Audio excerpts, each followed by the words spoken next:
There is a brain scan that quietly undoes a story most of us tell ourselves. In the year 2014, researchers publishing in the journal PLOS1 looked at the brains of people who juggle the most screens at once, the constant tab switchers, the second screen scrollers. The heaviest multitaskers had measurably less gray matter in a small region that helps you hold attention and steady your emotions. Read that slowly, not weaker habits, less actual tissue in the place that says no. So when your focus feels shredded by evening, that is not a character flaw. It is tied to something structural, less of the very tissue that holds the line. And here is what almost no one connects. The brain scientists describing that thinned-out control region and the early Christian monks who fought for their own minds in the desert are pointing at the same control network behind the forehead, and the monks got there more than 1,000 years before anyone could photograph a neuron. After a long stretch, buried in both the research and the writings of those desert fathers, one old image kept surfacing. In the ancient world, a city was only ever as safe as the one man standing at its single gate. Lose the gatekeeper, lose the city. Your mind runs on the same hinge. By the end, you will know the one small move that does the most work, and it is not the one most people guess. But before any repair makes sense, I have to show you why the usual fix, the one you have already tried, keeps leaving that gate unguarded. So let me name the fix everyone reaches for first. Discipline, push harder. Maybe a weekend dopamine detox, where you delete the apps, go cold, and wait to feel reset. For a few days, it can feel like progress. Then it falls apart, and you quietly decide the problem is you. Before we go further, one honest line. This is not medical advice. And if you are dealing with real anxiety, addiction, or despair, please talk to a doctor, a priest, or a counselor, because none of this replaces that care.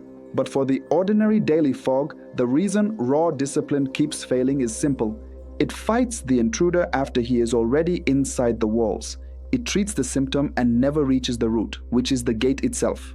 Look at what is actually happening behind your forehead in the prefrontal cortex, the part of the brain that plans and decides and holds the line. Research published in the year 2009 in the journal Nature Reviews Neuroscience showed that under long stress, that region physically loses connections and weakens, while the brain's alarm center grows larger and louder. In plain terms, the more overwhelmed you stay, the weaker your gatekeeper gets, and the more the panic runs the show. Now add dopamine, the wanting chemical, the chemistry of craving and reward. Every quick scroll spikes it, and then drops it below where you started. So you end up flatter and hungrier than before you picked up the phone. None of this is a willpower deficit. It is a gate worn thin by traffic it was never built to carry. If this is already landing for you, take a second to subscribe and tell me in one word how your focus has felt lately, because that genuinely helps the channel reach the next person. And once you see the real problem, the ancient solution stops sounding quaint and starts sounding like engineering. Here is where the science reaches its own edge. It is extraordinary at naming the damage. It can map the thinned gate, the shrunken control center, the chemistry gone sideways. But naming a wound is not the same as knowing what to do at that gate tomorrow morning. For that, strangely, the most practical manual was written by people who had no labs at all, only silence, attention, and the scriptures, roughly 1600 years ago. There is a line in the book of Proverbs chapter 4 that those monks treated almost as standing orders. Guard your heart, it says, for everything you do flows from it. And that command to guard does not mean to feel hopeful. It means to stand sentry, to keep armed watch over something that matters, the way a soldier holds his station through the night. Proverbs is not offering you a mood, it is assigning you a post. And listen to how exactly that maps onto the lab. When scripture tells you to post a watch over the entrance of your heart, and when the brain research talks about strengthening that control center behind the forehead, you are hearing one instruction in two languages, the spiritual and the clinical, describing the same gate and the same job. The monks were startlingly precise about it. A monk named John Climacus, writing around the year 600, taught that the whole inner life comes down to standing guard at the entrance of the heart, halting each thought as it arrives, the entrance, the gate. Centuries before any scan, he had already marked the exact doorway where this is won or lost. So what does keeping that post actually look like on a normal Tuesday? It comes down to 5 gates held in order. The first gate, guard the first glance. The very first thing your eyes land on after waking quietly sets the chemistry of the hours that follow. In the book of Psalms, chapter 101, the writer makes a vow, "I will set no worthless thing before my eyes."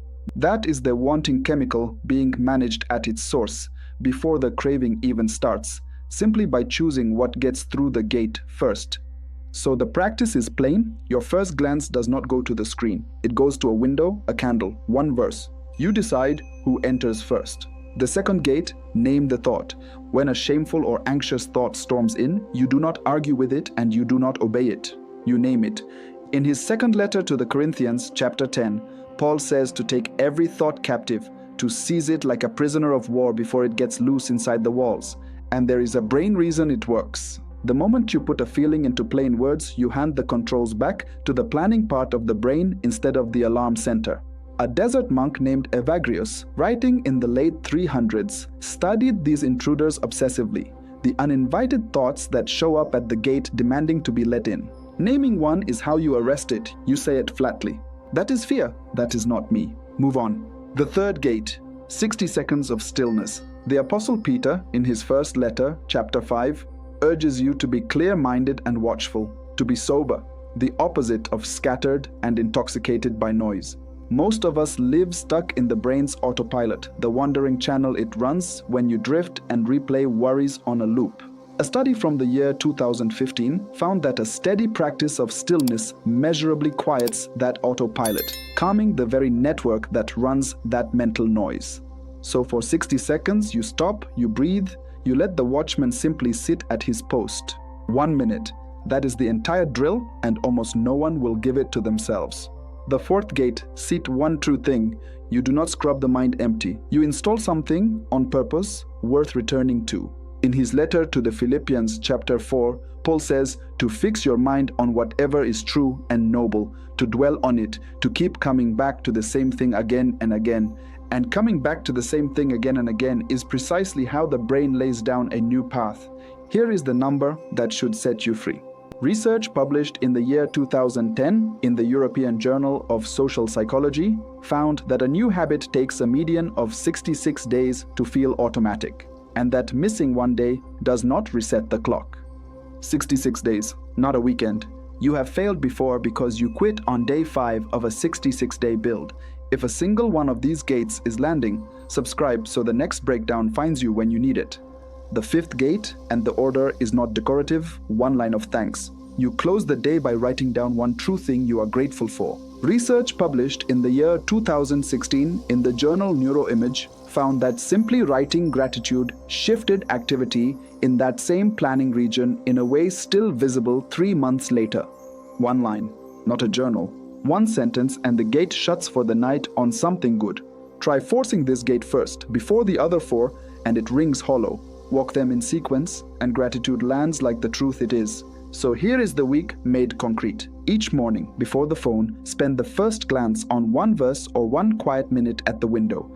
As the day moves, when a thought rushes the gate, name it in 3 words and let it pass.